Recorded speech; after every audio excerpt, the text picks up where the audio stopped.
Good morning everyone. कल का जो लेक्चर था उसमें हमने देखा था कि किसी भी गैस में उपस्थित अणुओं के वेग भिन्न भिन्न होते हैं और उन अणुओं के वेगों का वितरण मैक्सवेल बोल्ट्जमैन डिस्ट्रीब्यूशन नियम के अनुसार होता है। अब विभिन्न प्रकार के वेगों की गणना किस प्रकार से की जाती है ये हम आज के इस व्याख्यान में देखेंगे। सबसे पहले हम देखते हैं वर्ग माध्य मूल वेग क्या होता है और उसकी गणना किस प्रकार से की जाती है।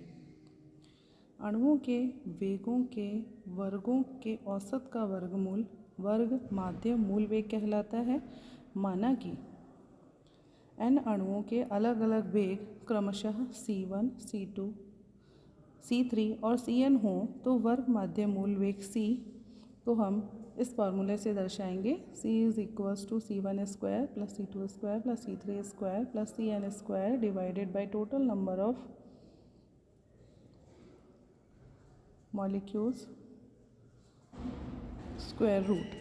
यहाँ c1, c2, c3 आदि n अणुओं के इंडिविजुअल वेलोसिटीज़ हैं जिसे इस प्रकार से भी लिखा जा सकता है। माना कि C1 वेग वाले n अणु हैं, N1 अणु हैं, C2 वेग वाले N2 अणु हैं और C3 वेग वाले N3 अणु हैं तथा Ci वेग वाले Ni अणु हैं, तो हम इनके वेग को इस प्रकार से लिख सकते हैं N1 C1 square plus N2 C2 square plus N3 C3 square plus N1 Ni Ci square divided by number of molecules N1 plus N2 plus N3 plus Ni square root.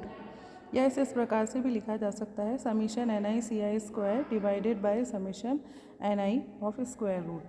इसका परिकलन गैसों की अणुगति समीकरण के आधार पर भी हम कर सकते हैं।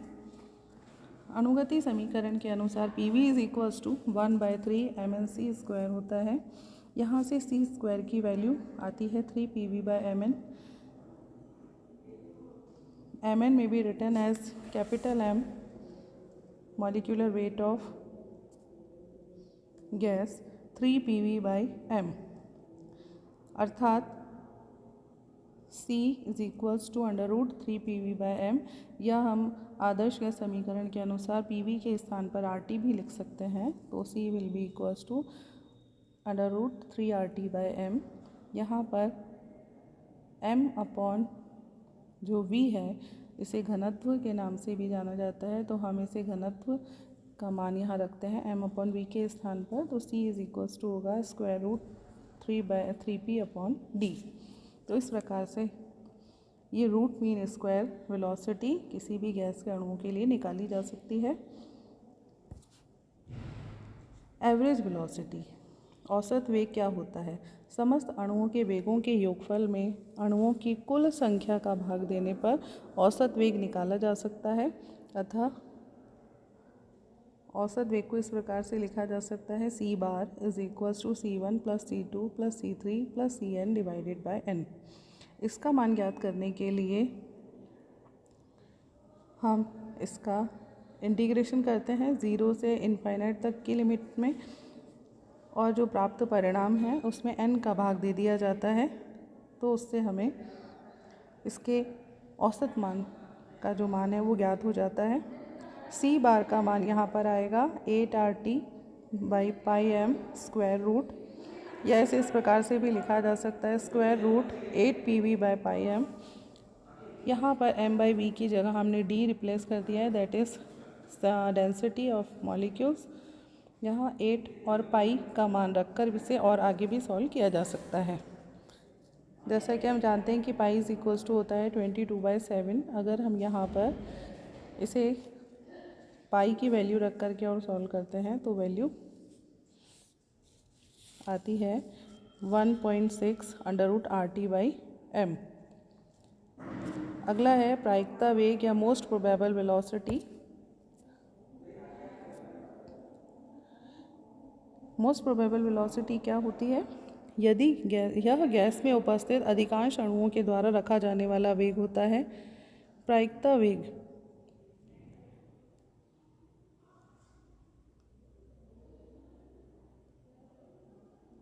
की गणना करने के लिए हम प्रायिकता वेग को अल्फा के द्वारा भी दर्शाते हैं।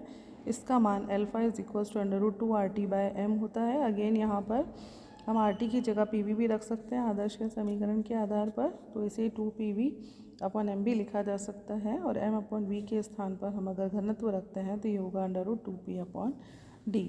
इस प्रकार से हमने देखा कि 3 प्रकार के वेग हैं, वर्ग, माध्य, मूल वेग, औसत वेग और प्रायिकता वेग। इन तीनों की गणना हम इस प्रकार से कर सकते हैं। अब हम देखेंगे कि इन तीनों में क्या संबंध होता है। Relation between most probable average and root mean square velocities.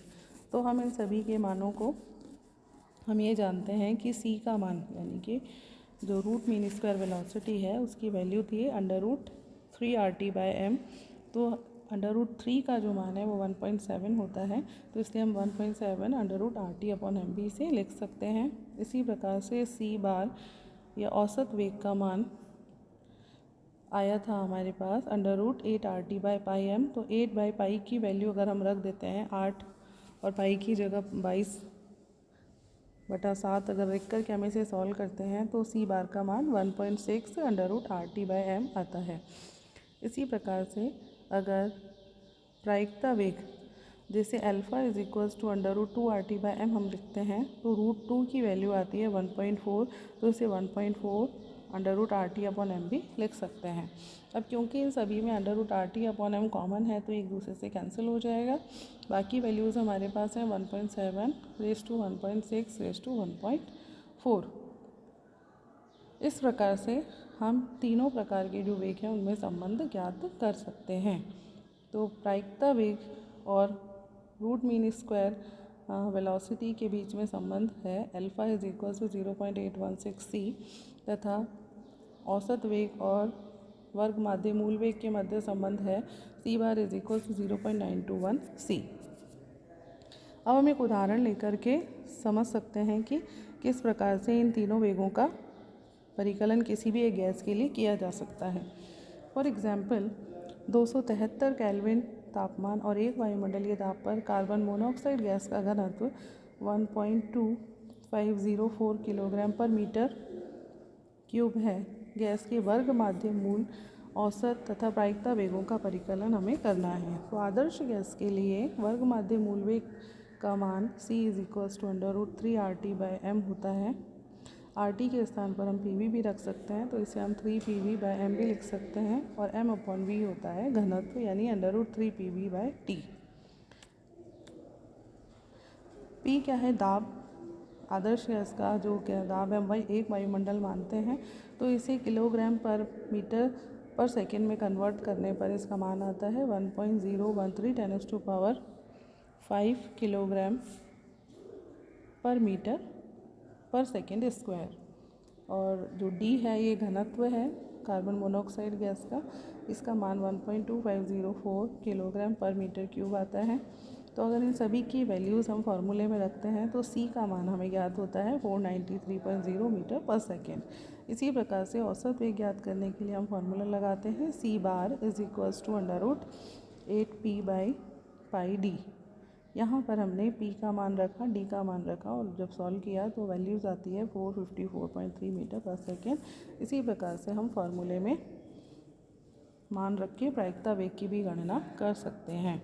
उम्मीद है कि आपको ये जो टॉपिक है अच्छे से समझ में आया होगा। धन्यवाद।